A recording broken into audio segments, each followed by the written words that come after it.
Welcome, here I've got Samsung Galaxy M31s and I'm gonna show you how to turn on and off the camera mirror effect at this device.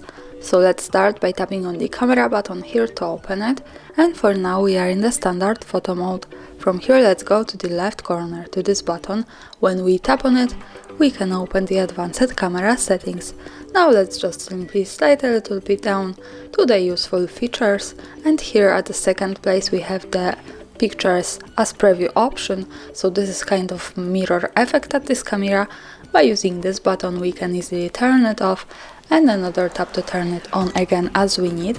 And when we have this turn it on, we have some short information from the device that this safe service as they appear in the preview without flipping them.